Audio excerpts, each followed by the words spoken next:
Disclaimer! The following episode contains spoilers for Lightyear.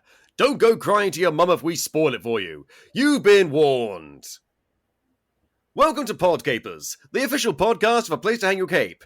And this week, there's a starman waiting in the sky. He'd like to come and meet us, but he didn't blow our minds. We're talking about Lightyear! Cue the music!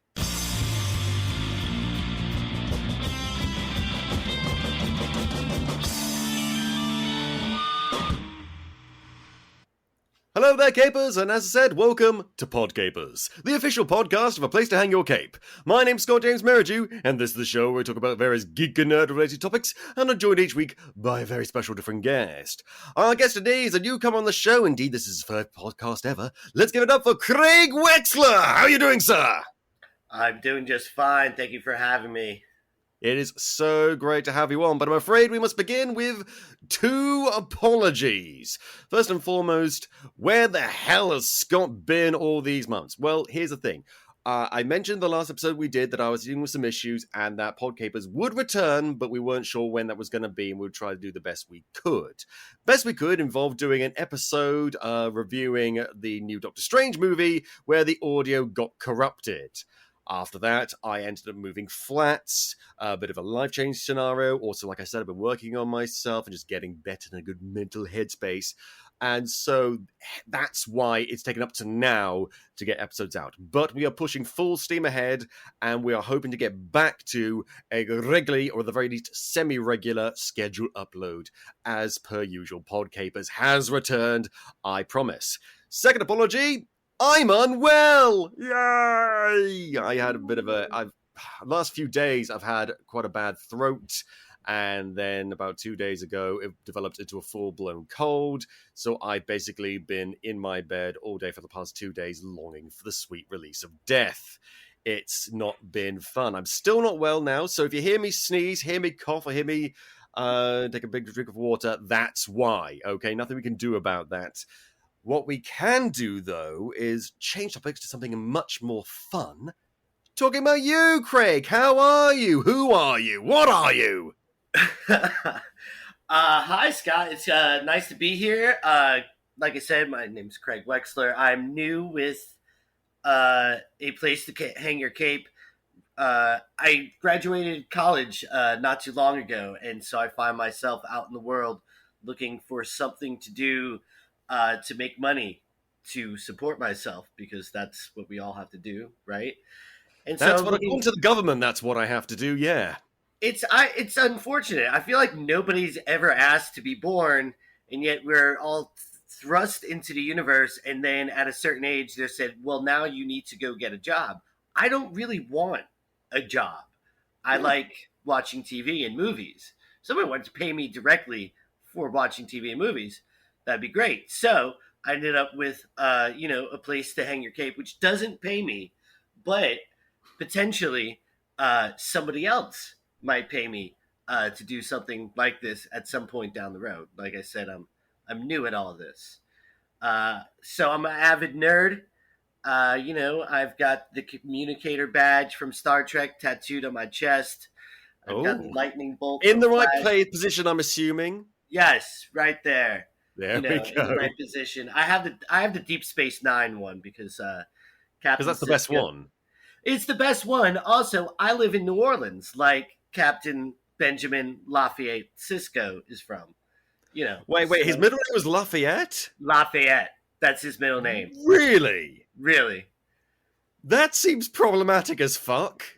Well, I mean, it's a popular name here in New Orleans. Lafayette Square, Lafayette Street, so on and so forth.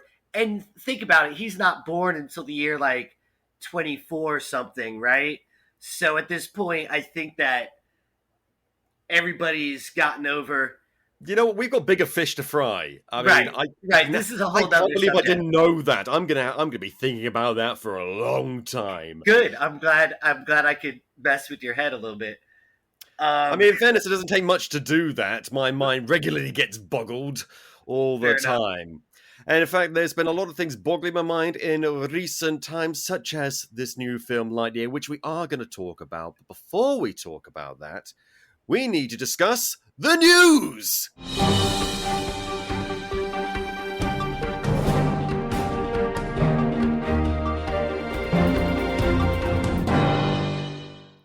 So, Craig, I have 3 pieces of news for you. Do you want the good one, the bad one, or the one that might be good or bad depending on your perspective? I always say go with bad news first. Okay, there's a new trailer for the live-action Pinocchio! Oh, shit. Yeah. Oh, by the way, Craig, in case I didn't mention this to you before, we are allowed to swear in this show, so let me be the first to say, oh fuck, oh shit, oh Christ, oh cunt. That sounds terrible. It is. I mean, first of all, I know it's a teaser trailer. I know it's a teaser trailer, so they're going to tease us with Pinocchio. But at the same time, I'm getting big Will Smith as the genie vibes from this because we never see Pinocchio directly. We just see like his silhouette or his outline or a little bit from in behind. And I just know that this is going to be weird and wrong and the CGI is going to be all fucked up. And who's directing this? Robert Zemeckis. Oh, God! Robert Zemeckis, really? Yeah, I mean, don't get me wrong. I love how Robert the mighty Zemeckis. have fallen. I love him. I think he's a fantastic director. It's just his foray into CGI and motion capture was the down point of his career. And it was so much better when he started doing live action again. Here's the thing, though. He included 2 actors that he's worked with before. Tom Hanks, who he's worked with on Polar Express, crap. And also Joseph Gordon-Levitt. That's his fucking name. Who we work with on The Walk, which is an excellent live-action film. And it's just like he's drawing... And now this film is both a combination of live-action and CGI, so it's like he's taking both his high point and his low point together and smushing it into some weird abominable mutant hybrid brought to life by the Boo Fairy! Yeah, it sounds nightmarish to me. I don't know why you would want to do a live-action... I think I saw something about that on Facebook, and I assumed it was just a meme. I think that might have been referenced into a more recent Pinocchio film. I think it's called Pinocchio: The True Story or something, starring that incomparable thespian, the height of acting talent, Pauly Shore.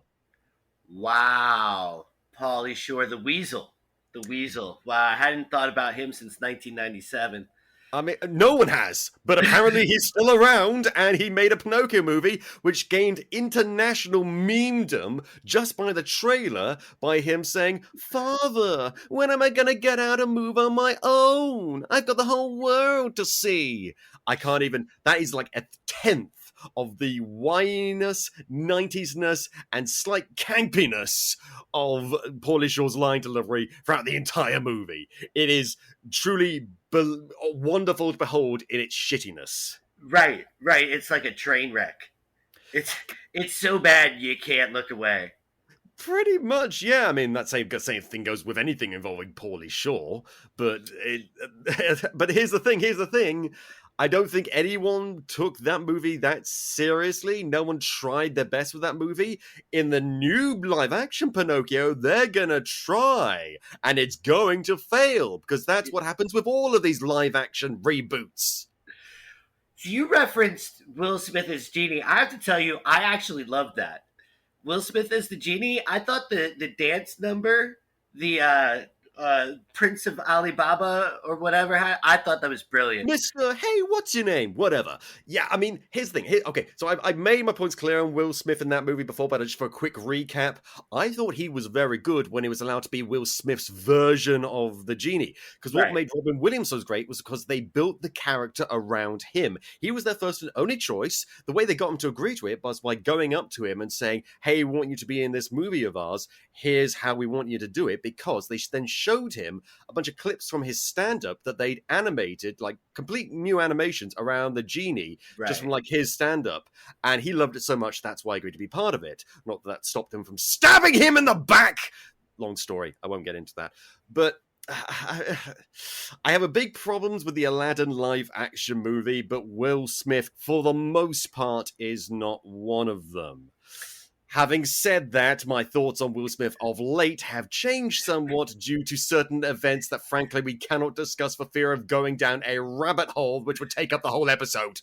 Yeah, let's not even go there. I guess my thing about the Aladdin reboot is just it came out very shortly before the Lion King reboot, Ugh. which when you compare the two, Aladdin is just Yeah. head and shoulders above the other one. The Lion Well, King, what I couldn't isn't? even get What through. isn't compared to that dreck of a film? I mean, anything. The Paulish or Pinocchio movie is better than the new live-action Lion King. At least it Fair tried enough. to do something different.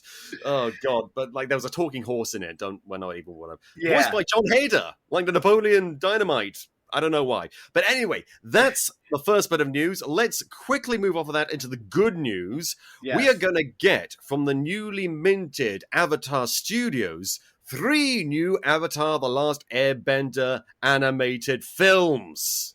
Okay, that is exciting. It is really good. Lots of people who worked on the original show are returning. It's going to be... the first 3 movies are going to be directed by Lauren Montgomery, who worked on the previous show and Legend of Korra, and she's also going to get assistance from the 2 guys who created the show, whose names I can never remember how do you pronounce? It's Brian not Kevin something Eastman. and Michael something. I don't know the creators. I'm not super familiar. I thought you were going to say, when you said Avatar, I thought you were going to start talking about the new Avatar movie. I didn't watch too much Airbender. I know it's out there on one of the streaming networks that I have. I don't know if it's Disney or Netflix or... Well, it's Nickelodeon. That's part of what makes it so great, because it's not associated with any of those other trash corporations. I mean, Nickelodeon has its own problems. I get that. But again, this is going to be... Now Avatar's grown so big. Now it's becoming so multimedia franchise. They've sort of branched out and become this whole Avatar Studios thing, which is great. I mean, I always get a little bit worried whenever a studio is just focused on one particular kind of franchise. But the great thing about Avatar is the world they created is so vast and so expansive and has so many potential for telling different kinds of stories that I don't mind it so much. And I mean, you could just see that with, again, Avatar: The Last Airbender, the novels, Legend of Korra, which I maintain is still a good show. I don't know how familiar you are with that, Craig, but I personally think it's quite a good show. There's even great fan content. There's a great new web series out right now called The Legend of Genji. Completely fan. But it was a fan web comic, and it's really, really, really cool. I highly recommend people look that up. But yeah, we're getting 3 new Avatar: The Last Airbender movies, and I am just so pleased as punch about that. It is going to be really cool, whatever they come up with. I'm hoping they go into like the history of the Avatar, maybe in the future, maybe, who knows, maybe Genji will become an actual licensed creation, but I don't know how that would work legally speaking. But it'll be interesting no matter what they do. They're getting the talent back, and it will be really cool to see, as opposed to the new live-action Avatar: The Last End of series, which is pointless to exist. There's some things that you just don't need to make live action. For example, I don't know, Pinocchio. Yes, thank you. We're tying it all together. I mean, my big thing with this is the problem with all of these things, but in particular the new live action Avatar: The Last Airbender show. Best case scenario, it's as good as the original, which is possible, and maybe it might be able to do a few things differently in new and interesting ways. That might be fine, but worst case scenario, it will be compared unfavorably, like that previous live action Avatar: The Last Airbender project, which we do not mention. M. Night Shyamalan, no. You know what I never watched? Didn't they make a live action Dragon Ball Z movie at one point? Yes. I didn't watch that either. Because again, some things are made animated because cartoon physics is a real thing, and you can't make cartoon physics in a live action movie. Yeah, it adds an extra layer of uncanny valley-ness to it. They're 2 different mediums. Yes, they're both visual mediums, but 2 completely different styles that don't work well to each other. Once in a while, they can maybe have a little bit of crossover. The only example I can really think of is The Mask. But even then, that was designed to, not look good. It was designed. The live action Mask was. They did certain special effects that in the 90s made it look kind of cartoony for a live action movie. Yes. There's a big difference between that and trying to actively and proactively, or with all seriousness, emulate designs from cartoon or animated shows or movies and then translate that into live action. But Right. anyway, we've discussed that long enough. Now it's time to go to the big meat of the thing which may be good or bad, depending on your perspective. HBO, I believe it is HBO, yes, they have greenlit and is in development a Jon Snow sequel television series. Yeah, Who asked for this? it wasn't me. It wasn't Wasn't me me. either. Look, they ended it. They ended the whole thing. They did it before. What's his name? J.R.R. Martin. Martin. George R.R. Martin. You're thinking George of Tolkien. R.R. Martin. Before he finished his final book, and HBO went out and they did a season 8 and concluded it anyway, and everybody hated it. Okay, look, it's been 2 years, so spoilers. You know, we went the last 3 episodes. We had a different main villain in each one. I didn't like the ending. I didn't spend my time writing about it or complaining about it. I wasn't a big fan of the ending. But nobody that didn't work out. What's that? That was the sound effect. Yeah, that didn't work out. I think it was appropriate. Everyone's Exactly. Yeah, it after... didn't work out. But now, why are you going to go back and say, oh, we want 8 more seasons of Jon Snow north of the wall? Pass. Hard pass. I mean, the best case scenario, it's like a Dexter New Blood miniseries, but then we all remember the mixed reaction that miniseries got. So why do it? And I thought, Kit Harington to move beyond this. He's off being like Black Knight and some shit. He doesn't need this. Right. I don't know why Kit Harington would even agree to it. I think it's because maybe he and the other creators wanted to make it sort of like as a redemption for Game of Thrones. But we've already got the House of the Dragon coming out later on this year, which has got some people pretty excited. And best of all, the way that show might work better than Game of Thrones did was because that whole story has already been laid out in its entirety by the expanded sort of historical book, in big quotation marks, Fire and Blood, written by, again, George R.R. Martin. So we already know how that's going to end. They've got the complete story, but it's written in a way that means they can do sort of whatever they like with it, as long as they follow the main plot beats, meaning they can have a much more cohesive story that they want to tell. A Jon Snow series, I mean, there is no basis for that, as far as I'm aware, in George R.R. Martin's works.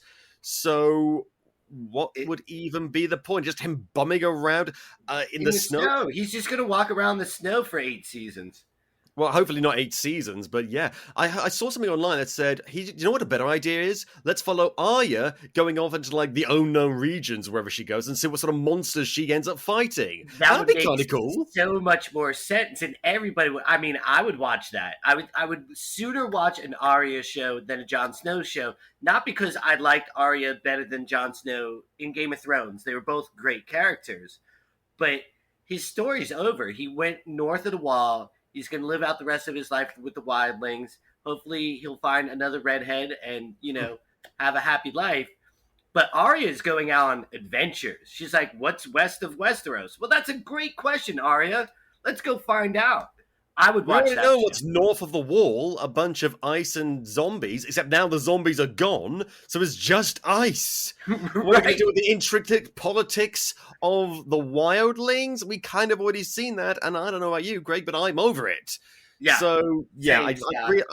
This is stinks purely of HBO trying to get their cash cow back. Because James of Thrones, for 8 seasons, regardless of what you think of season 7, season 8, it was their cash cow. It was their flagship show. It's what put them on the map in the modern day. And then it went away and it went... So now they're desperate to get it back. But they've already got it back with House of the Dragon, kind of. But maybe they... Here's my big worry. What do they think that House of the Dragon is going to bomb the same? What if they have no confidence in it? In which case, they get in the back with something that they know what people like, lovely, sexy Kit Harington. Well, it's too bad that they killed off what her name was, Ygritte. Yeah. Because I think she's being the time traveler's wife. She's fine. Oh, she is, and I watched the Time Traveler's Wife. Actually, it's the movie or the new show. The new show. It's very depressing. Yeah, it's Yeah, and sometimes it forgets that it's depressing and just like, okay, show, we just went from that one scene to this one scene, and you kind of need to bridge that. We're getting a sort of a Bambi after his mum got shot vibe, hidely, tweedly, dum dum dum dum. We anyway, we're bringing that back now. We're going back to Disney, or should I say Pixar? But before we do that, we've got some ads. Check them out.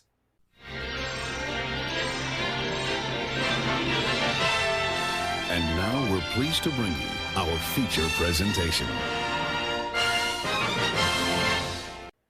So Lightyear. I was really, really looking forward to this because it's Pixar, and in my head, I removed Pixar from Disney just for the sake of my own personal sanity. I don't think every single movie Pixar has ever done has been good, but for the most part, I think they still hold up. Most of the movies do, even some of the more modern ones. I still have yet to see actually Luca. I never actually ended up seeing that. I was too depressed after seeing Onward because I did not like Onward. But I really liked Soul. I thought that was good. So I was decided to see this, and I thought, yeah, this kind of makes sense. And I like the way that they sort of marketed and build it as. In fact, they show that right at the beginning of the movie. They show it as like, so in 1995, Andy went to see a movie. This is that movie based on Buzz Lightyear. That's a genius concept. That's a genius idea. Too. This movie does not feel like a movie made in 1995 at all. I kind of wish that they'd gone with that vibe to say, oh, hey, look how much we've gone from this. But maybe make it a bit tongue-in-cheek. But for maybe like an hour-and-a-half Pixar movie, maybe that wouldn't have worked. So this is the movie we got. And, I can see why they went this way. And for the most part, it's okay. There are some bits that are really good, and some bits that are okay, and some bits that are fucking disappointing. But we're going to get into all of that. Now, here's the thing. We talked about this briefly before we started recording, so I'll just recap for that for you, Capers. I saw Toy Story, probably not when it was first released, but a little bit later on. I don't think I saw it in the cinema, but I did catch it on video cassette, VHS, when I was a little kid. Because this was back in the days when my parents were not very media conscious, so they just slapped random Disney shit on for us and assumed it would be fine. For the most part, it was not. But Toy Story was the exception, because this was actually a really, really cool movie. And I actually did end up seeing Toy Story 2 in the theater, as well as every subsequent one after that. Although Toy Story 3 and Toy Story 4 were when I was pretty much not a child anymore. But Craig, you've only seen the one Toy Story film. So I clearly am a bit older than you. I remember seeing Toy Story, the original one, in the movie theater. I think I was about 19 years old, and I had done some psychedelic mushrooms before we had gone to the theater. Whoa, why are the toys alive, man? Exactly. And I thought it was a great movie. I thought it was brilliant. But again, I think I was about 18, 19 years old when the first one came out, and I never got around to watch it. I maybe on Disney at one point, I might have watched the second or third one, but maybe kind of as background than like really getting into it. But I like the story, and I agree with you. I like the concept, the little blank screen at the beginning, and you got a toy in 1995, and it was based on a movie, and this is that movie. You're right, though. This isn't a movie that would have come out 20 some odd years ago. I love Socks. Socks was the best part. Just wanted to get right into that before. Yeah, I mean, this is the thing with Socks. Okay, we will get to Socks, but right now I will say this about Socks. When I first saw Socks in the trailer and everything like that, I assumed that I would loathe this character. I thought he would be annoying. He was probably my favorite character. He's the best one. He's far and away the best one. If you want, we can hold on. I'm sorry if I'm jumping the gun, getting straight to Socks, but it's okay, you're new. I am new. He was the best part of the movie. Yeah, I mean, yeah, we might as well get out of the way. This should have been called Socks instead of Lightyear. Make the movie about him. Just a pretty chill therapy robot cat. I've never seen that film, so no. The title was wrong too. Look, my theory was this: why not call it To Infinity and Beyond? That should have been the title of the movie. Used to have this girlfriend. I used to date this girl, right? And I'd say I love you, and she'd say, "Oh, I love you more." And I'm like, "No, you're not going to beat me. I love you to infinity and beyond." That should have been Yeah. the name of the movie.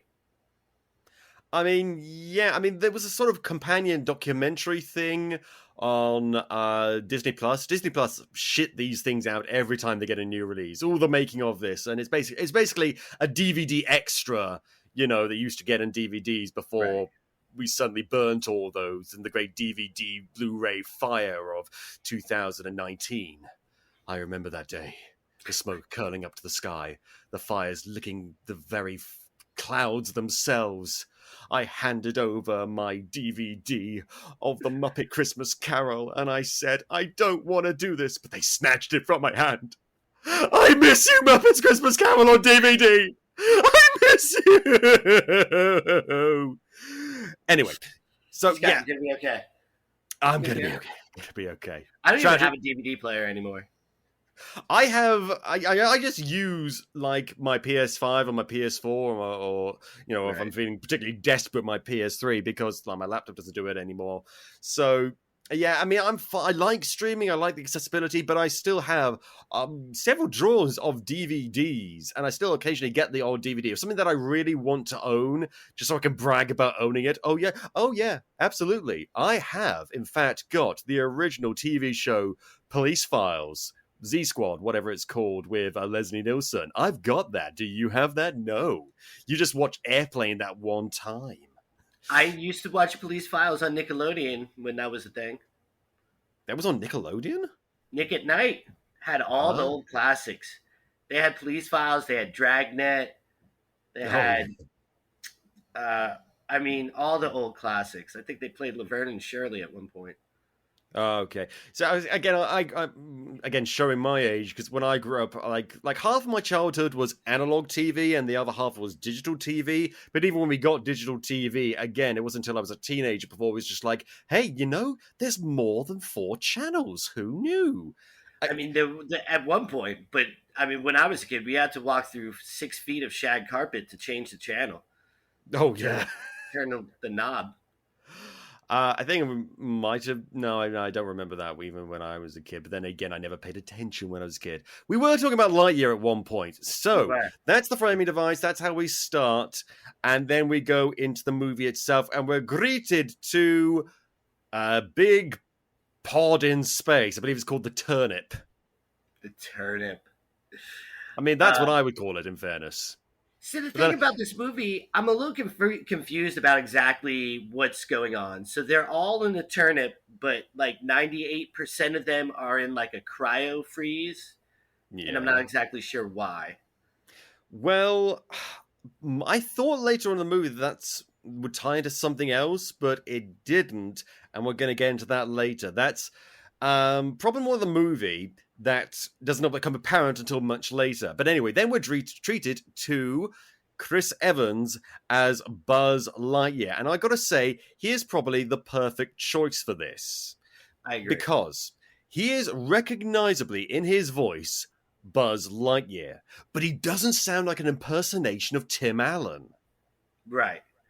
I just quite frankly like Chris Evans more than Tim Allen, with the exception of Galaxy Quest. Yes, that is the exception. Yeah, that's the one exception. The only thing I knew him from was Galaxy Quest, Toy Story, and I watched briefly that sitcom he did called Last Man Standing for a few episodes before I realized, oh, this is quite toxic. Yeah, I don't know the guy personally, but I didn't like his overly testosterone type. When I was a kid, I watched his other sitcom, Home Improvement or something.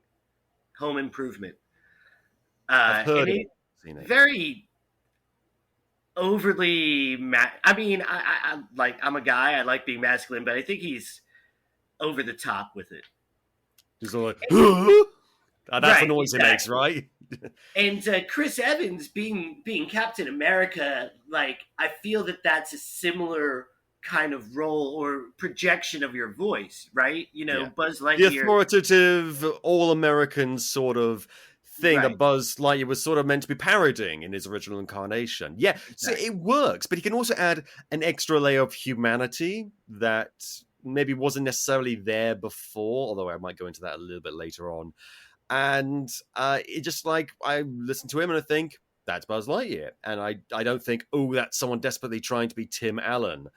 And bear in mind, this is not the first time Tim Allen has been recast. Again, this is what I wanted to get into, because there was a similar project several years ago. It was a TV show, an animated show in 2D called Buzz Lightyear: A Star Command. And it was billed as sort of like a tie-in TV show to the toy in the Toy Story universe. That's how they built it. So this one's sort of building on that sort of premise, with this movie being like the original thing, then came the toy, and then came that cartoon show. And in that cartoon show, I believe he was voiced by Patrick Warburton, I think.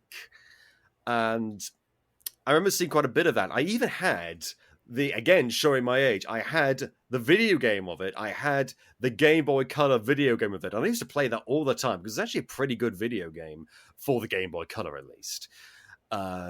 So this is the thing.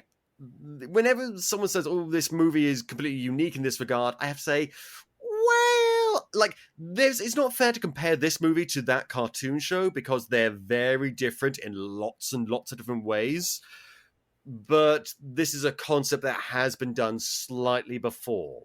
That doesn't make it a bad concept being used in this one. It just means it has been used before. And that, sadly, with the key phrase you will hear throughout this review, something we've seen before.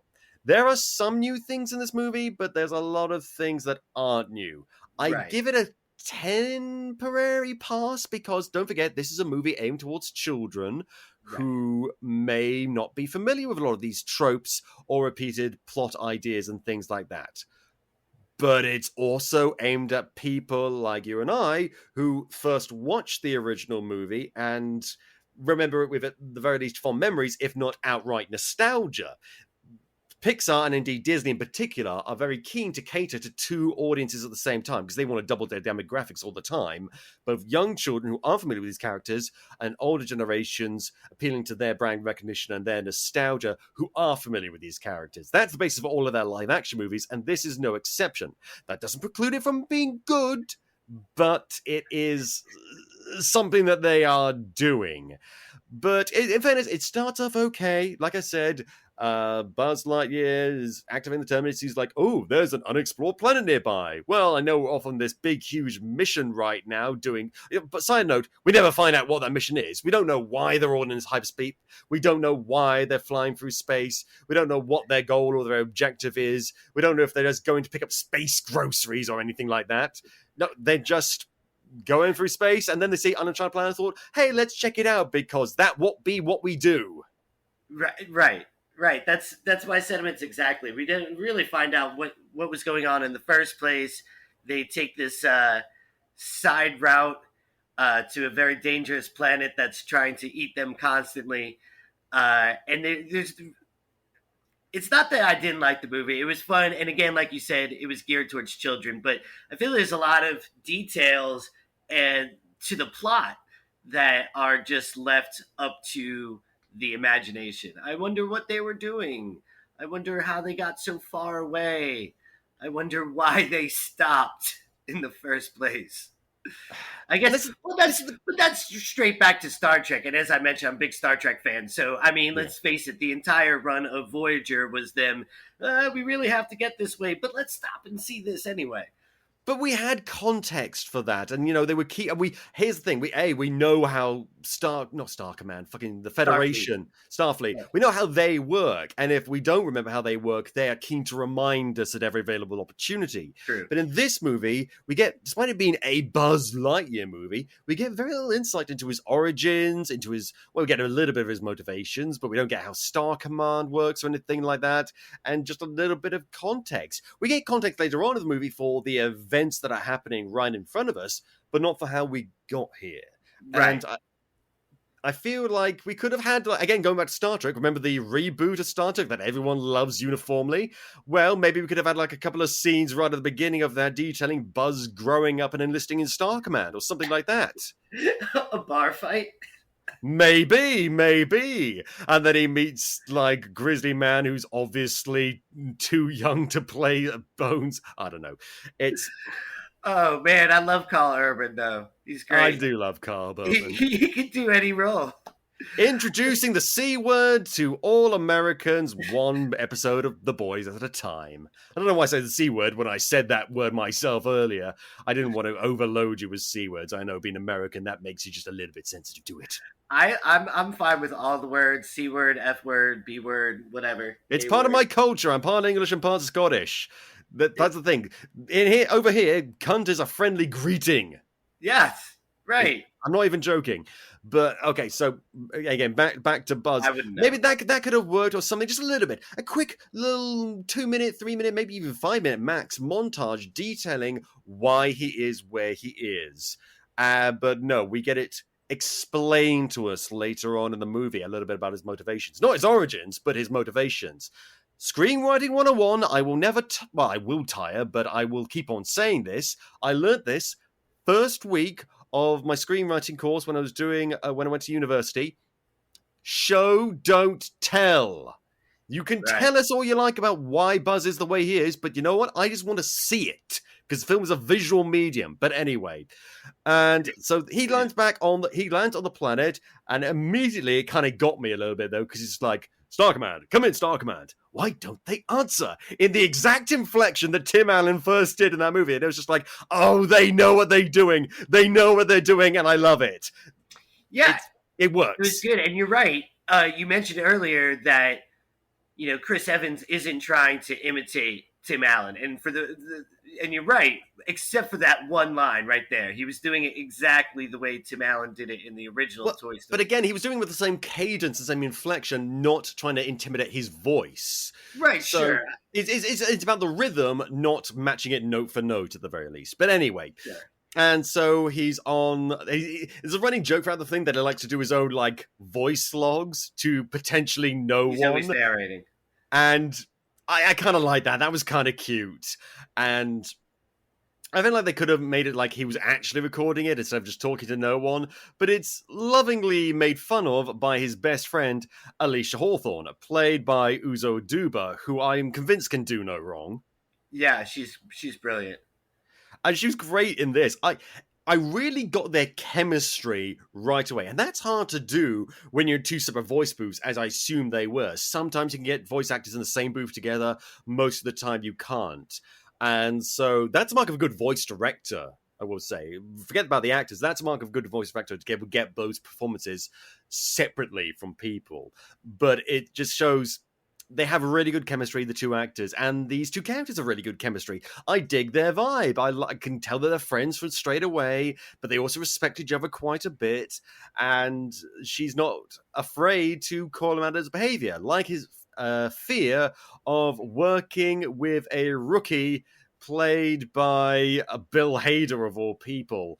Now, as soon as I saw that, I immediately cringed inwardly and thought, oh joy, another story about how the hero has to learn to work with others.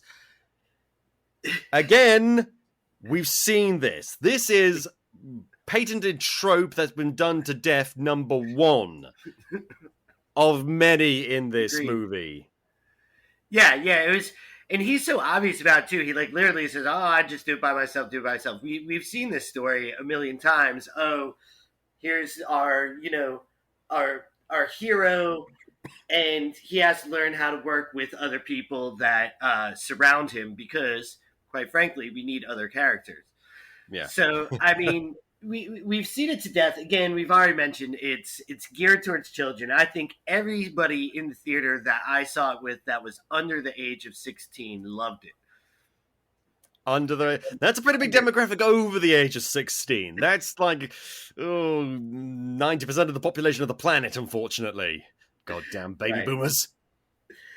Yeah, I didn't hate the movie. I thought it was fun.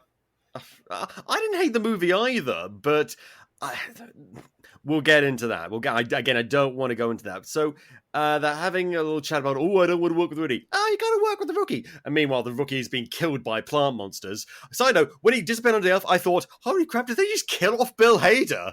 That's kind of dark. But no, he turns up a little bit later on. And it's just like... For sure. I kind of wish they had killed him off, just casually and brutally in the background. Bill Hader's dead now. Not that I don't like Bill Hader or anything. It's just like this character. Oh, by the way, he has a really stupid name. Well, I like the whole thing about the name is so hard to pronounce that he's pretty much only referred to as Rookie throughout the entire movie because every time they try to say his name, Federer, it just turns out Federer. Right, he's Roger Federer. That's who he is. Roger Federer.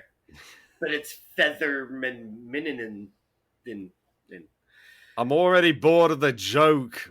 I say already. I was bored with it when they first mentioned it. But anyway, turns out the planet is full of hostile alien life forms, specifically plants and bugs. So they start running away from that. Buzz tries to escape, but he accidentally crashed the ship. But he's all like, "Oh, I made a mistake. Oh, I'm the worst." Yabba dabba da. And I keep on wondering, like, okay, did you make a mistake, or was it just an impossible scenario? Because Right. if he had made a mistake due to his own hubris, that would be something else. That could set up a nice character arc. But it seemed like anyone else would have done the same thing and the results would have been the same. So, I mean, I get it. He beats himself over a mistake and that's his arc, but that's nowhere near as interesting as, you know, a moment of hubris on his part. I don't know. Well, there's the scene they're trying to climb. They're trying to escape the atmosphere, right? And they're about to hit the cliff face. Yeah. And the Rookie, I believe, is like, "Oh, should I get into the co-pilot seat and help?" And Lightyear is like, "Oh, I can do it. I don't think, regardless of the fact that the Rookie was like, "Oh, should I help?" I don't think he could. At that position, he was holding on for his life. He was holding on to the edge of the chair, kind of because of the G-forces. Whether he wanted to or not, I think everybody did everything in their power to escape the planet. And it was just, as you say, an impossible situation. So he's going to spend the whole rest of the movie beating himself up over it because he's the hero. Like you said, we've seen. I mean, this. what could that have Ricky have? Even if he had been able to get into that chair, what could he have done? Pull up on another joystick even more to get even more vertical lift? That's not how that works, I don't think. Or maybe it could have been how it worked, and he's just like, "No, I don't need you because you're going to fuck it up somehow." And then he's like, "Well, what if he didn't fuck it up?" That'll be a very weirdly rated movie for a Pixar film if they said "fuck." But anyway, so they crash, and they're just like, "Oh crap, we're all here now. We've got to start building." Cut to a year later, they're constructing a hyperdrive test to see if they can find a way to get off the planet. And okay, that's going pretty well. And he tries to do the hyperdrive testal thing. It's a really cool, intense scene. Oh, by the way, he doesn't like autopilots. Right. I don't care. And so then the fuel fails, and nothing wrong with that, by the way. Don't let my tone of voice suggest otherwise. Again, I'm a little bit ill. Because that whole scene was really exciting. It looked really cool. And the animation, I want to say, in this whole movie is flawless.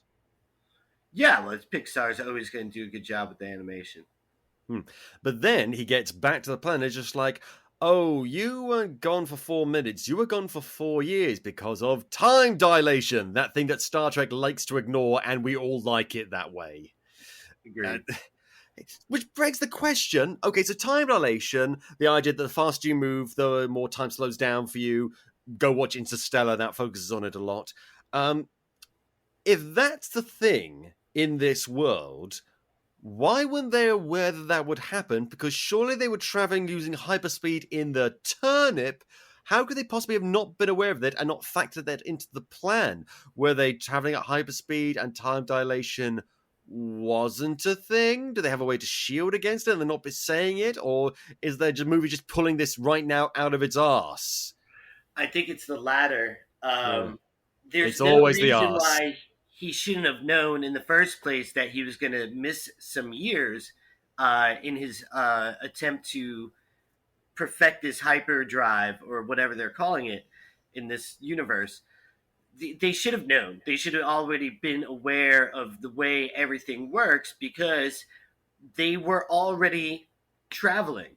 Like you said, I guess it's possible that the turnip had some protection against time dilation, but I'm not. They why never wouldn't explained they that. have just retrofitted that to his rocket as well? Yeah, and like even if that wasn't the case or anything, like they have a lot of very clever people working for Star Command there. Was there no scientist said, oh, what about time dilation? They're clearly familiar with the concept once he got back. Did they only learn about that in the last 4 years? Thought, hey, maybe this is why Buzz disappeared. But again, they never mentioned that. So he realizes he's missed a lot of things, including the fact that now Alisha has got a girlfriend. Actually, no, it was his wife. Wife.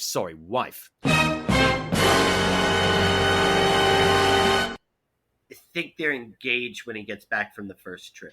Oh, I'm sorry, engaged. It's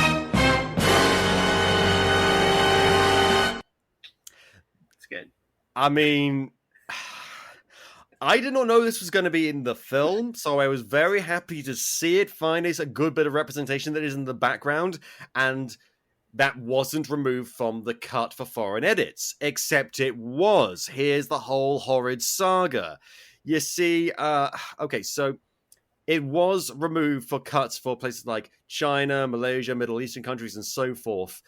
But then Bob Chapek, in his infinite wisdom, decided to complain against the Don't Say Gay bill, and which is good. He should have done that. Is that a thing? Don't say gay, Bill? In Florida. Oh, shit. We all forgot about that, didn't we? My dad lives in Florida. I should have known about that. He doesn't say gay. But basically saying, hey, you shouldn't be doing that. And then people turn the floodlights back on Disney and say, hey, didn't you have like a bunch of gay characters in your movies that you continually erase, downplay, or even remove from your films for homophobic countries? So this scene was put back in the movie, and I'm glad it was put back in, but I wish they had never taken it out in the first place. But because it was put back in, Bahrain, Egypt, Iraq, Jordan, Kuwait, Lebanon, Malaysia, Oman, Palestine, Qatar, Saudi Arabia, Syria, and the United Arab Emirates, it was not released in all of those countries. Wow. Because Ozudobu's character, Alisha, has not only has a female partner that she marries, but also they share a kiss. And also China.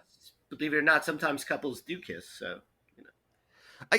Again, it's the stupidest thing to get angry of, but then again, this is how those countries operate. They are relentlessly and horrendously homophobic. So it's not surprising, and I'm glad that again that the scene was kept in the movie.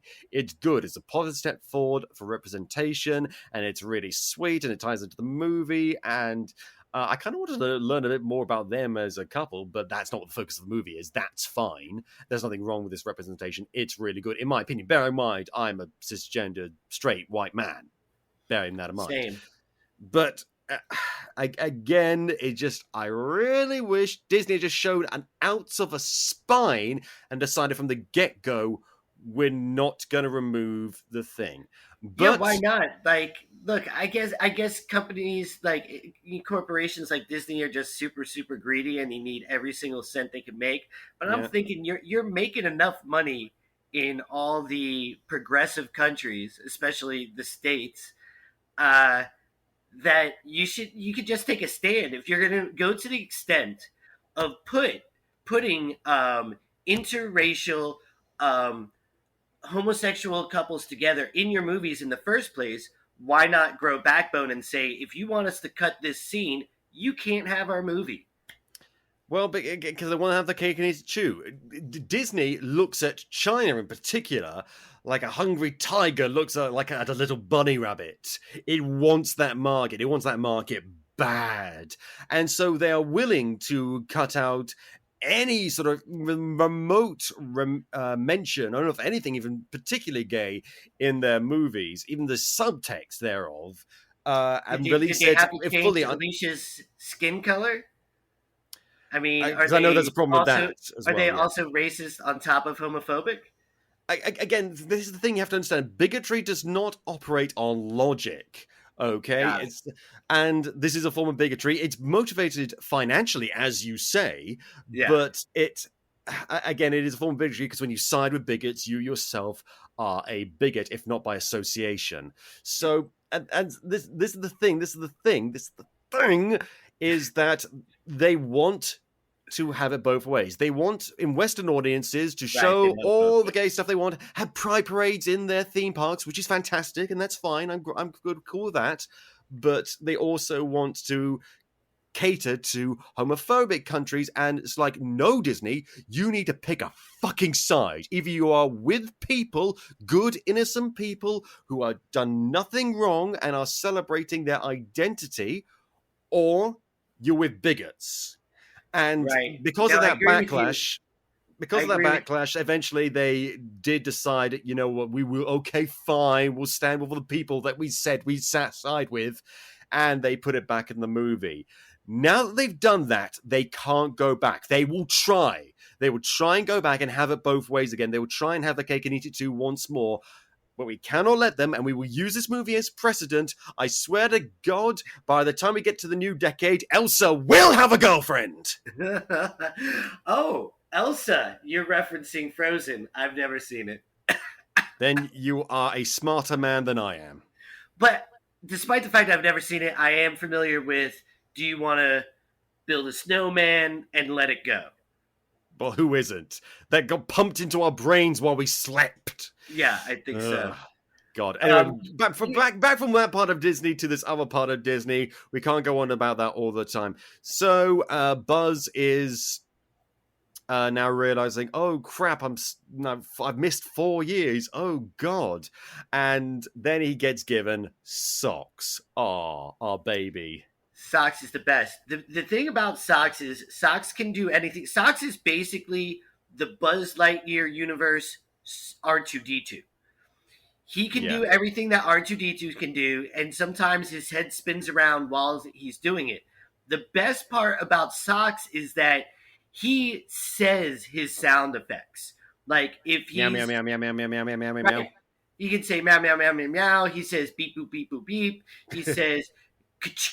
Like if he's got like a screwdriver coming out of his tail, when it does, he says like it's he makes all his little sound effects. He's great. He's the best part of the movie, far and away. And he does. Here's the thing: he does not need to make those sound effects, but I just think whoever programmed him to do that just as a joke, and it's very funny. Agreed. He doesn't need to at all. He just does. Like it's just who he is. He's opted to say meow, meow, meow, meow. And it's so weird because he's like basically a therapy robot. He's there to help Buzz acclimatize, and yet he can do all this extra stuff. It's so strange, but I don't mind at all. All Buzz needs, he like doesn't care about acclimating. All he cares is like, okay, well, can you fix this problem? And so as somebody who needs to make Buzz feel better, he's okay, well, I have to fix this problem. So then he becomes basically an astrophysicist. Yeah, and that is honestly a good way of introducing that character and setting up who he is and what he can do. It works very, very well. And it leads into Buzz saying, okay, while you work on this whole fuel problem, I'm going to try to do hyperdrive again. And again. And again. And we then get a montage of him attempting it, failing it, and going back and seeing the people he loves grow old and age around him, slowly and surely, as he misses out on their lives and indeed his own life. Well, that was grim. It was grim. I thought it was super depressing. Like, I'm watching it, I'm like, what are you doing? Why would you do this? Honestly, you're missing out on your whole life. You're missing out on all your friends' lives. I'm not going to lie, I don't often do this, but when I was watching this, I got a little bit teary-eyed. Just a little bit. I didn't go full cry, because as someone who's part English, I am not legally allowed to cry, otherwise they'll exile me to France. But it was a little bit of eye moisture, just a little bit.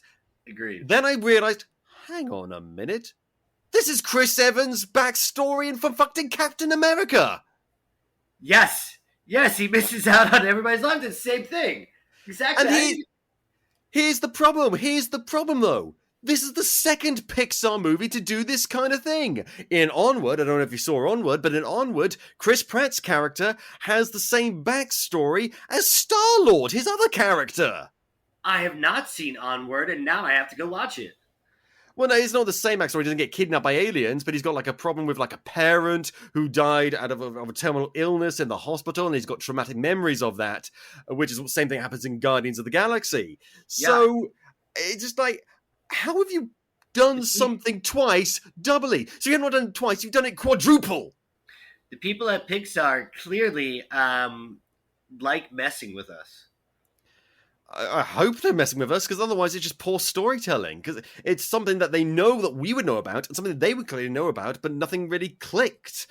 And even if it is messing with us, it's not done in a tongue-in-cheek way, because it's all very, very sad. It's played very sincerely. That's why I got a little bit teary-eyed, because it was a montage showing how he was missing out on everything, done really, really well. It wasn't po-faced at all. It was very, very well. It was a bit po-faced, but it was very serious in that regard.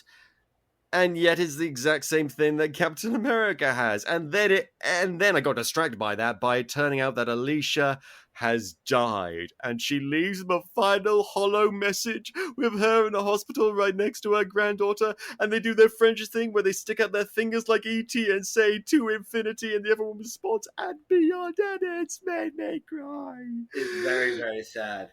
Oh, very gosh. sad. And then it turns out that the reason why she left this hollow message is because Buzz goes into her office only to find it empty, and we immediately think, "Oh no!" And then he plays the hollow message, "Oh no!" And it turns out she's dead. Well, this is a kick in the knickers.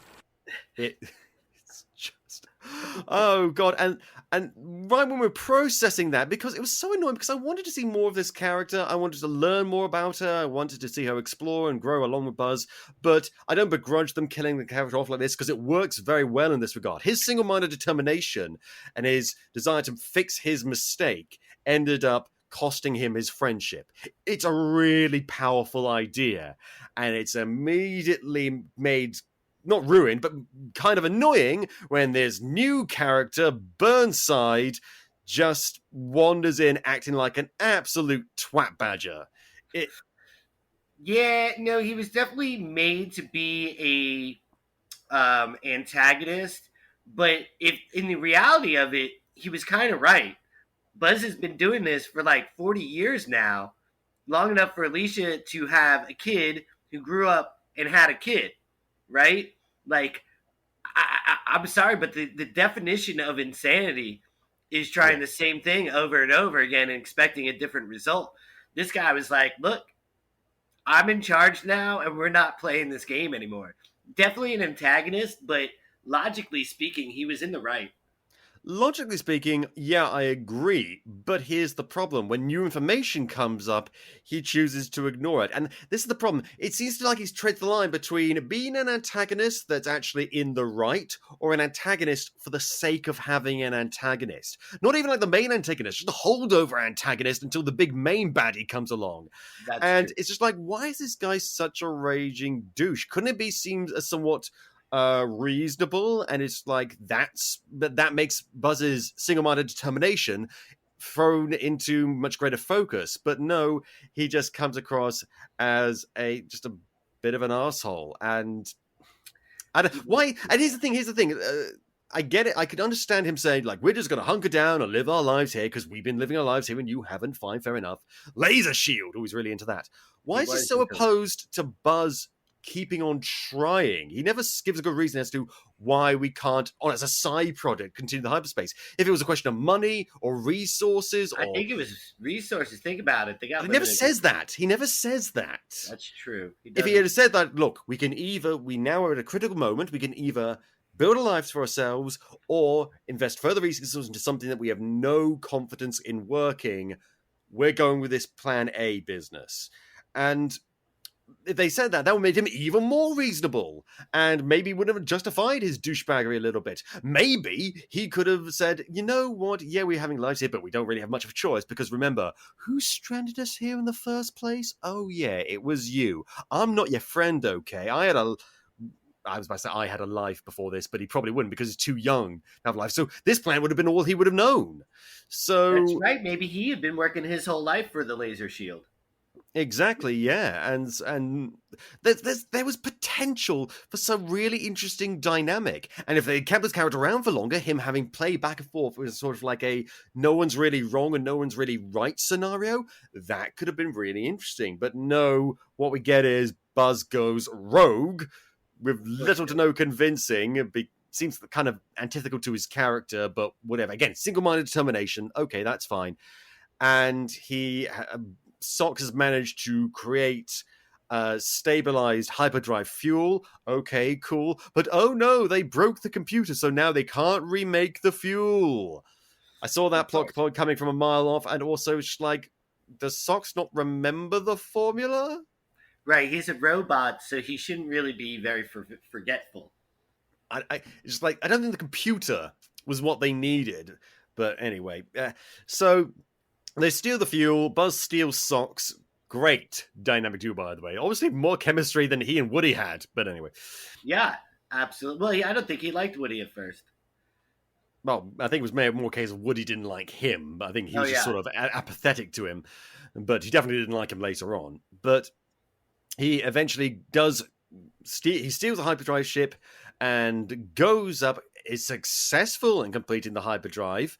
And then it's revealed that time has now advanced by 22 years. Right, because he went even faster. Yeah. So, with that, after 22 years, what's he going to find on the planet? What was that? Oh, so yeah, when he gets back and he meets Alisha's granddaughter, I can't remember her name, but here's my big question. Where was everybody else? There was his little group, right? He's got 3 people with him and Socks. Where was everybody else? They had thousands of people at one point. Well, they're all in the main base. What do you mean? Oh, they were outside of the laser shield, I guess. Oh, yeah. But I feel like they must have some sort of transportation. They never leave the confines of the laser shield.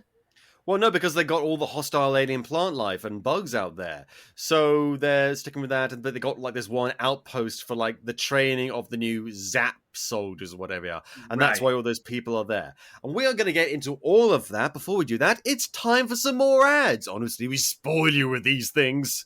So he gets back to the planet and then is immediately tackled by Kiki Palmer, Izzy Hawthorne, Alicia's granddaughter, who is a perfectly fine character. She's fine. She's fine. No. I like she's fine. She's absolutely fine. She's just fine. I like the way you put that. She is a little, I'd call her average. Not even average. Like, average has its own negative connotations. This is a perfectly serviceable character that they tried to make endearing to us and did not fail, but the problem is she's got to follow Alisha. That's the main problem, I feel. Without Alisha in this character, if this was the only member of the Hawthorne family that we'd seen in this movie, I'd like this character fine, but she has to follow Alisha, who's cool and confident and sassy, and we saw her grow and develop over many years briefly and build a life for herself. We've got this big emotional attachment to her because it's just come from a really sad scene, and now we've got her granddaughter who we know next to nothing about. And it's like starting from scratch, except we're quite a way into the movie by this point. Right. And there's nothing wrong with the character. She's fine, but she has to follow her grandmother, and that's what stops her from reaching her full potential, I guess. Yeah, I mean, it's definitely that classic trying to fill the shoes of your predecessor vibe. And as you mentioned, we're at least halfway through, if not maybe 3/4 through the movie at this point by the time we meet. What's her name? I keep forgetting her name. That's the thing. Was it Izzy? Yeah. That's the thing. And same with the other two, the tall French kind of guy and the sassy, stocky broad. He was French. Was he French? No, he was Taika Waititi. The exact opposite of being French. What do I know? From New Jersey. You don't have French people in New Jersey? Of course you don't. What am I saying? No. Well, that's the thing. We'll get to those characters in a second. Right now, he has to deal with the fact that he's been tackled by this character who seems pretty confident at first, but later is revealed to actually not really know what she's doing. And it's just like, okay, there's this thing called what's it called? It's lying through the narrative, essentially. This is a problem that Frozen had. I know we haven't seen Frozen, but let me just put it this way. There's a point in the film where a bad guy is later on revealed to be a bad guy. Before he's revealed to be a bad guy, he does something that makes it seem like he's actually a good guy, but it's done in a vacuum when no one's around, when he obviously wouldn't act that way. And in this thing, they're sort of lying to us in a similar way, because they have this character being really cool and really capable initially, but then as soon as they move away from the evil robots, and we'll get to the evil robots in just a second, it's revealed that actually she mainly doesn't know what she's doing. And it's just like, well, then how's she able to do all that other stuff? Like, what? It's a little bit of a problem. It's inconsistency. It is a bit of an inconsistency. Well, it's more than inconsistency, because it feels deliberate on the part of the filmmakers to almost trick us. And I don't like that. I don't like being tricked, film, okay? I am no one's sucker. But anyway, she saves him from a bunch of robots who all say, Zug. Actually, it sounds like they kind of say, the Zug. And when I saw them do that, I thought, oh, hello, this is a long way into the movie for them to be introducing just now, but okay, fine, sure. Okay, this will be pretty cool. And it's revealed that the bunch of robots are attacking the turnip and all the base and all that for some reason. I'm not sure if that was ever explained why, but that's what they're doing. It seems entirely contradictory at the end when we find out who's controlling the Zerps. It seems totally counterproductive. Oh yeah, but we'll get to that. But then she basically says, "Hey, you're Buzz Lightyear. My grandmother told me about you. Your grandmother. Wait, you're little Izzy, who I saw in that holo recording. Oh, all grown up. There's nothing wrong with this, but again, she's fine." And basically, she takes him to this sort of outpost, which includes Mo Morrison, played by Taika Waititi.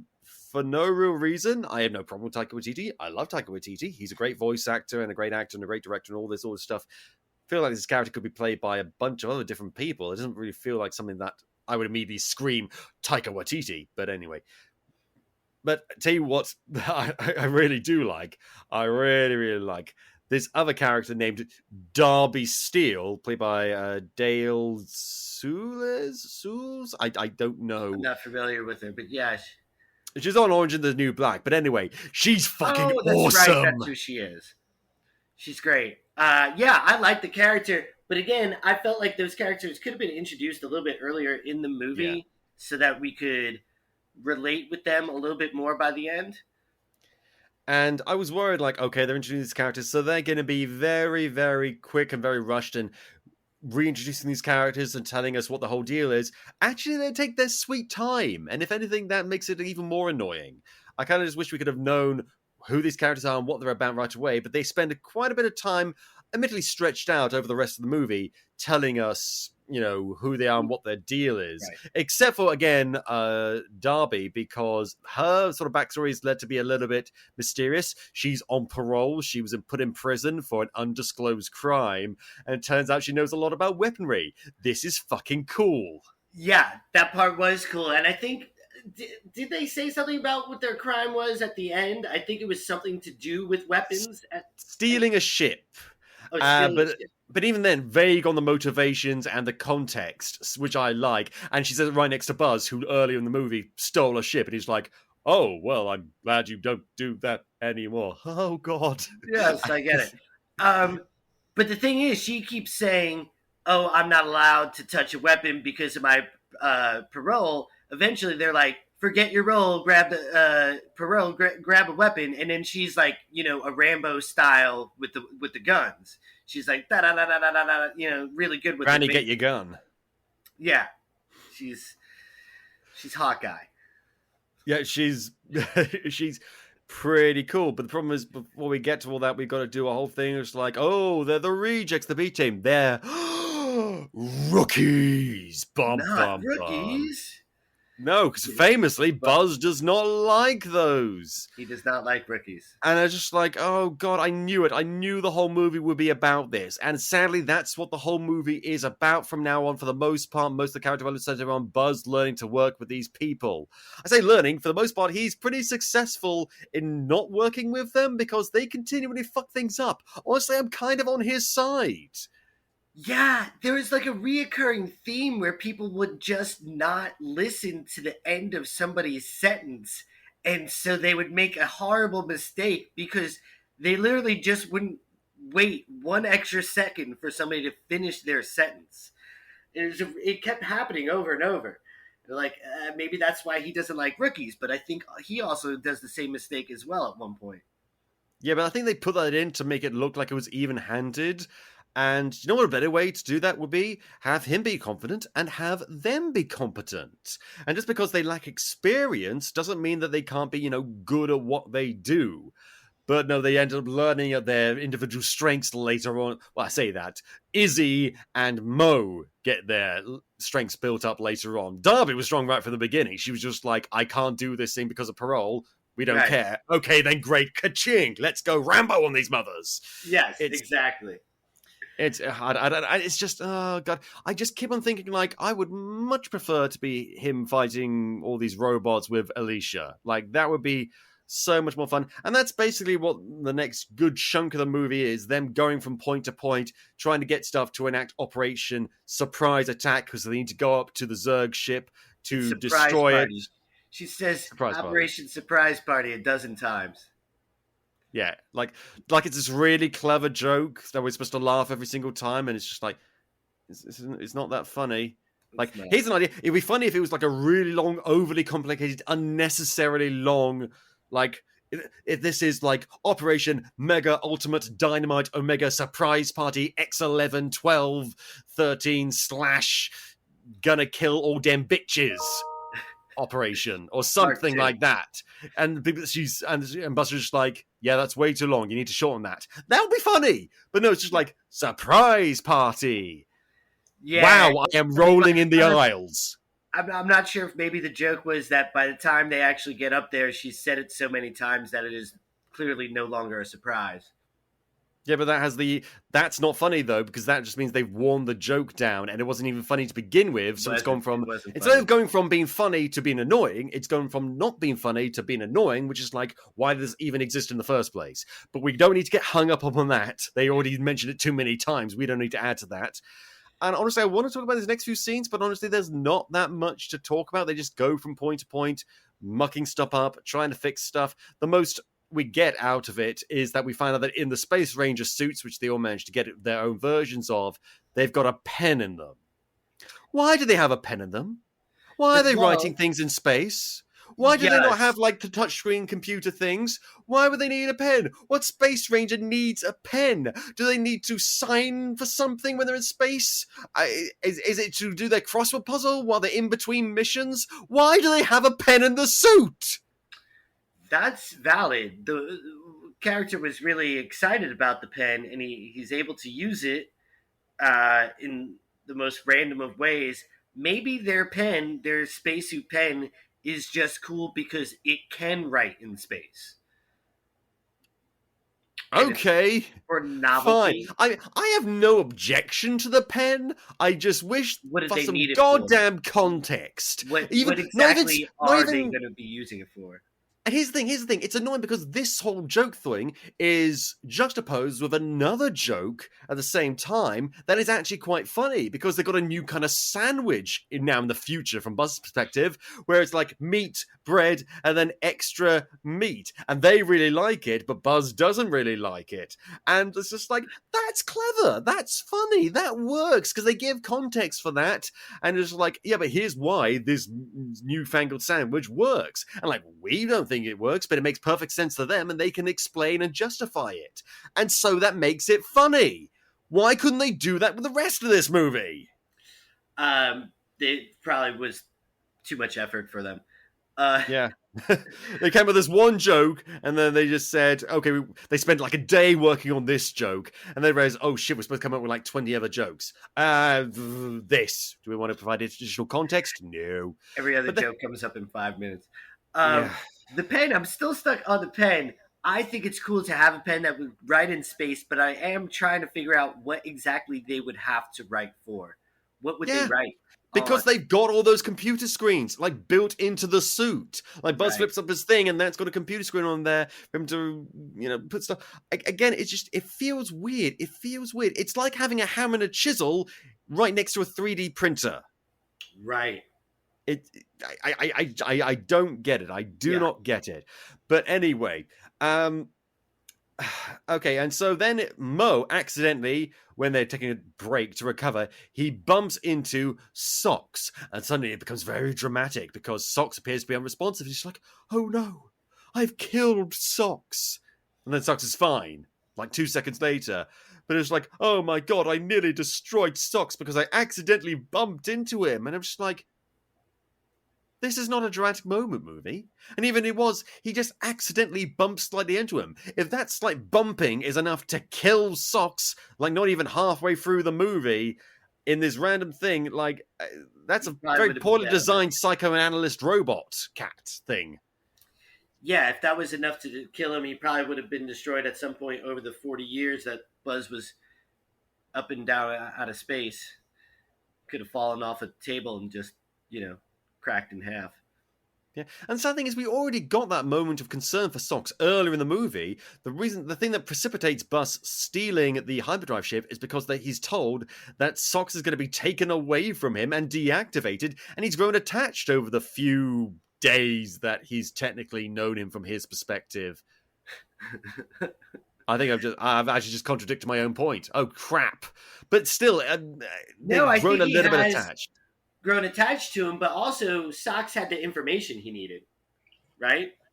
That is true, actually. Yeah, that is true. But we, as the audience, felt concerned for Socks at least. So I'll give the movie that credit. Okay, that's not too bad. I think the audience is way more concerned for Socks than Buzz is. Buzz at least at that point. Doesn't really care about Socks, at least until later on. He's just using him as a tool to accomplish his mission, which is fine. There's nothing wrong with that. But he went back for Socks because Socks had that information on the hyperdrive, and not because he was like, he might have been a little sad that they were going to deactivate him. Maybe a little bit. Maybe. But anyway, they escape from that scenario, go to another scenario. Basically, Zurg now shows up, and he's like, Buzz, come with me. And he's like, wait, what? But then they fight him off. They're getting chased by all the robots. Darby's blowing shit up. It's pretty cool. But then Buzz gets transported up to the Zurg ship by a bunch of teleporting. Turns out Zurg's been after him this whole time. It's like, why? Are we going to do the whole father reveal thing like it was done in Toy Story 2? Side note, in Toy Story 2, they did this whole Star Wars ripper thing where the evil Emperor Zurg said to Buzz, I am your father. That's very original. But here's the thing, that was followed up by a really funny scene of him and Zurg playing catch. Just like, oh, that's my boy. Oh, you're a great dag, Emperor Zurg. Like, it was kind of funny. Although that is kind of funny. They did the same thing in Guardians of the Galaxy Part 2, didn't they? Yeah, but this time it was purely played for jokes, and they did it first. But here's the thing. I actually read when I was a kid, for reasons I cannot explain, the novelization of Toy Story 2.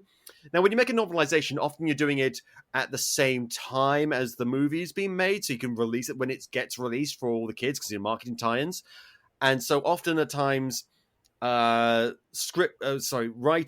for novelizations of films are working off incomplete or earlier drafts of films, which I didn't know at the time, so it's kind of traumatizing for me to read in the novelization of Toy Story 2 that Zurg dies and this other version of Buzz, this other toy of Buzz, it makes more sense if you see in the movie, ends up saying like, oh no, my father's dead. Now I'm going to take him and I'm going to bury him. And he walks away slowly, and that's the last we see of that character. Oh no.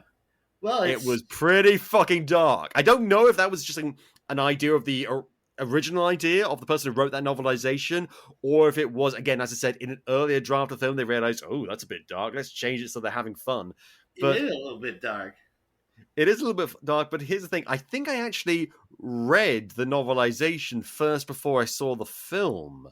And so it was kind of weird to read that first and then go and see the film, only to get the much light-hearted version. It's just like, I don't know what to feel now. Right. I'm sure it left you a little bit confusing. Yeah, almost as confusing as what they actually do with Zurg in this film. Nice segue. Because, oh god, it's revealed that there's a person inside Zurg's suit, and it's an older version of Buzz Lightyear. And that's when I got mad. A good Simpsons reference right there. Oh god! So again, this is starts with a reference to Toy Story 2 because it revealed that Zurg is Buzz's father. Yeah. And when he first sees him, he's like, "Dad," but it's like, "No, I'm you from the future." And I'm just thinking, "Oh my god!" They copied Chris Pratt again because this is the same plot point that they used in the Lego Movie 2 with an older, more evil version of him. Oh my goodness! Dun dun dun. I mean, again, that's a plot point that's been done lots of different times. Look at any episode from Star Trek when they go to the Mirror Universe or something like that. But, yeah, again, the fact that there's two connections to Chris Pratt in this movie is frankly two more than I needed. He's everywhere.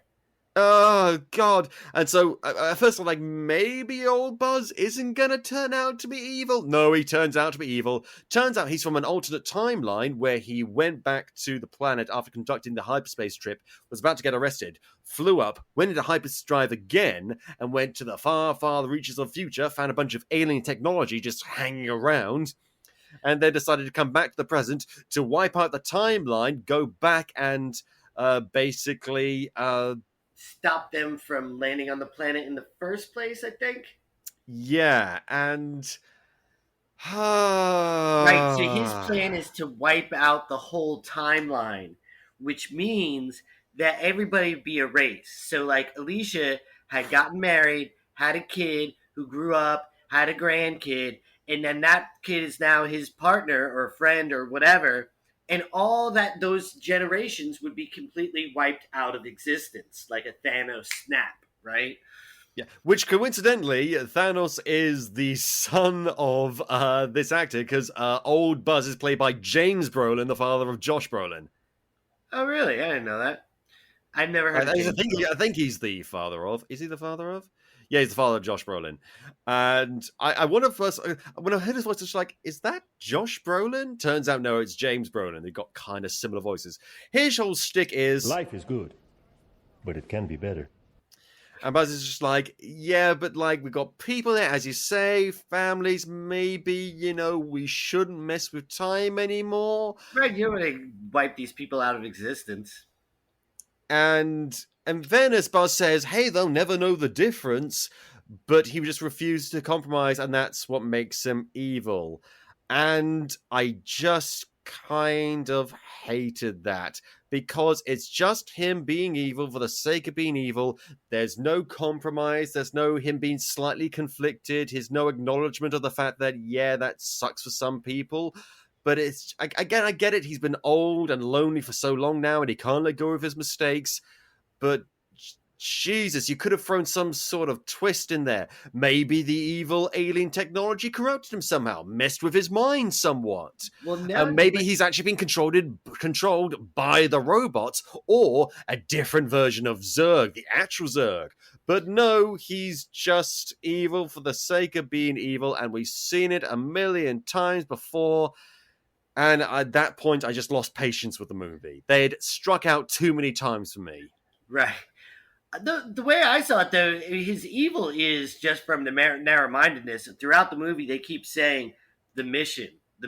It's all about the mission. And I guess in his mind now, his mission is still to get those people home, quote-unquote home, And so if they never But land we on don't know anything about that home. We don't know That's what true, we ties them to don't. it. We never saw it. We don't know what it's like there. We don't know what they missed out. Does Buzz have a family? Did Alisha have a family? All those other people? That one character, Diaz? Like, we what don't know are they any of that missing stuff. out on? We don't know any of it. And it seems like everybody else is more than accepted the fact that they live on this planet now. Like, it's been, 40 years? They've been on this planet. We've gone through generations already. Everybody else is okay with it. He wants to get back, and he's all about his mission. So I guess in his mind, evil old Buzz is just, if I erase the entire timeline, make sure we don't crash on this planet in the first place, then we'll get home, and I will have completed my mission, which is evil. Bullshit. I mean, let me tell you, I can speak from personal experience when I say messing with time travel does you no favors. Really? But what was your experience? I tried to destroy the Disney Corporation, ended up wiping Marvel from the face of the earth, but then I went back even further, ended up creating an accidental dystopian future version of the world that was ruled by this crazy, hater guy. But that's a whole story. Got it. Painful memories. God, I hope Right. something like that doesn't happen this Halloween again. But anyway, so Buzz and all Buzz have a fight. The other cadets, rookies, whatever you want to call them, manage to get on there. Oh, it turns out Izzy has space phobia. Right, which is certainly ironic, at least. She's supposed to be a space ranger with space phobia. I think we've seen this before. What's a good example of this? God, I can't think of one now, but I feel like I've seen something where the irony of the very thing that you're supposed to be doing is your greatest fear. Okay, so Ace Ventura 2, he's scared of bats. That's Right. all I can think of. And honestly, I struggle even to come up with that thing because when I saw that, at this point of the movie, honestly, I was just like, Here's me on the scale of caring. I'm at 0. don't care. I could not care less. You're slipping from fine, Izzy. You're slipping. But anyway, they have a big old fight. And here's the thing. Earlier in the film, we saw Buzz using laser machetes and even guns. And I was kind of surprised they did that. But then later on, they show him getting an attachment for his suit.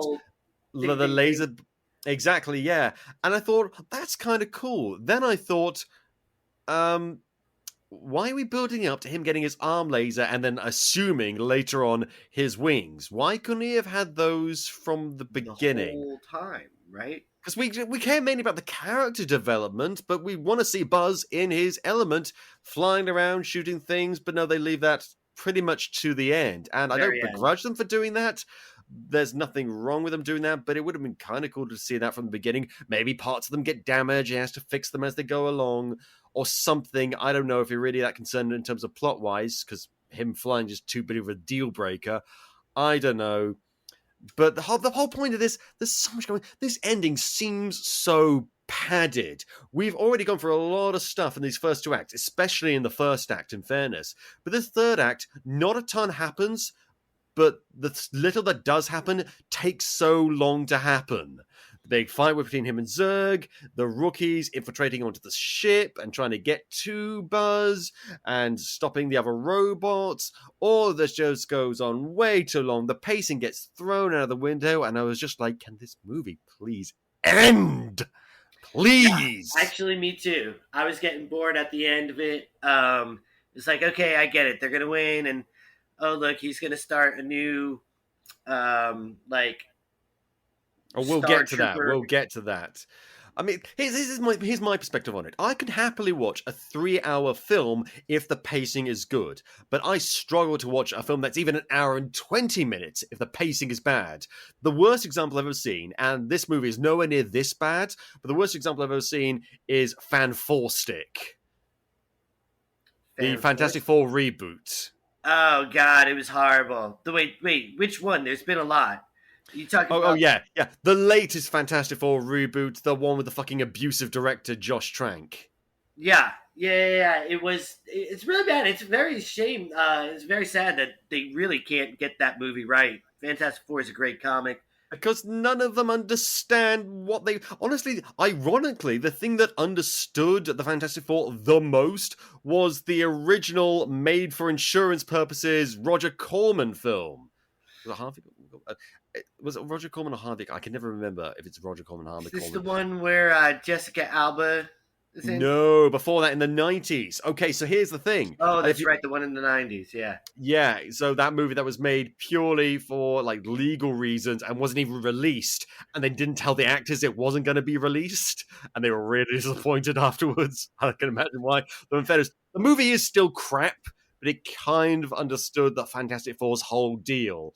Not sure how I feel about. I definitely know how I feel about Reed Richards being super older than Sue Storm and him knowing her when she was a little kid and he was already a grown man. Yeah, that's Jesus not normal. Christ, Jesus! Even in the 90s, that was weird. But anyway, oh god. So this ending seems padded. They fight with Zurg. They finally manage to escape.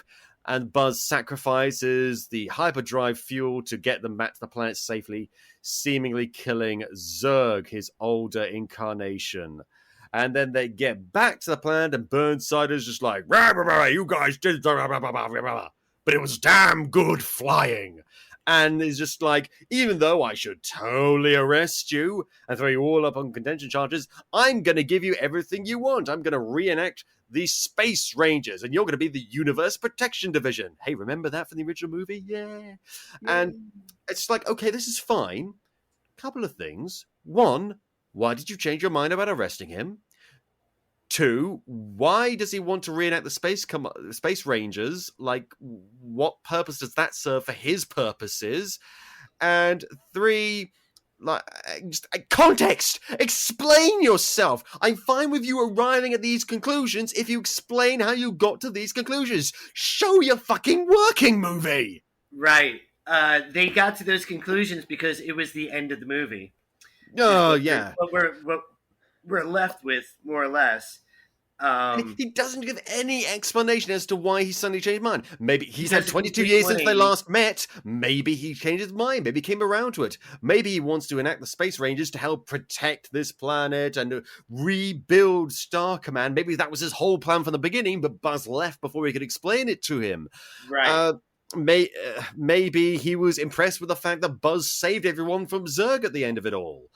And he sort of like changed his mind because of that. But not even that. We could have had one sentence with him saying, I have come to this conclusion because of X, Y, and Z. Boom. And that would be fine. You don't need to go on and on about it. You don't need to belabor the point. I know I said show, don't tell, but if you're going to tell something, actually tell it. Don't just mention it briefly offhand and assume that we are mind readers and are on board for the ride, because we're not. Ugh. Agreed.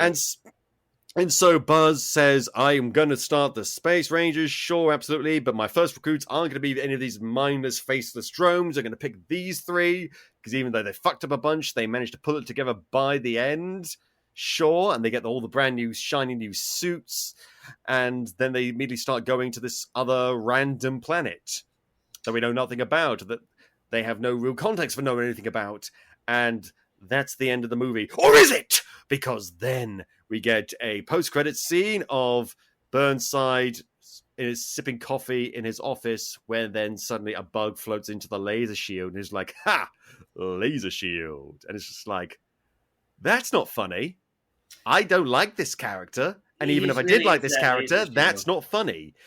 But then we get an actual post-credits scene, which admittedly I left the theater by that point because I didn't think there was going to be one, but I found out later on there is a post-credits scene of Zurg floating through space, only to find out that he's actually alive! JK, not dead, lol. Again, I don't care. They have to do that so that in case they decide to do a sequel later, they can have a lead-in. But they could also just end it right there. You know what? I don't want a sequel. Do you know what I want? A Woody the Cowboy film. I knew you were going to say that. Yep. I think everyone knew I was going to say Western. That. Let's get a Western going. I'm okay with it. I don't think Pixar have ever done a Western. That would be really cool. I mean, admittedly, they can't do the whole format like they did think, because Woody is based on like a 1950s TV show. But they don't have to justify it, in fairness. It was nice that they justified it in this movie, but they didn't have to do that. They could just say this is a reimagining of a concept and boom, here you go. And they could just give us a cool, slick Woody the Cowboy movie, bring Tom Hanks. No, not even bring back Tom Hanks. Bring back someone who sounds a bit like Tom Hanks. Colin Hanks! I don't know. But yeah, Robert Downey Jr. maybe. oh, that's not a bad idea. I'm just saying. I'm just thinking about the actors here. I was about to do a Robert Downey Jr. impression of him saying "You are a toy," but I can't do a Robert Downey Jr. impression, so I decided not to. I will never even attempt a RDJ impersonation. That would be insulting. I am Woody the Cowboy. That's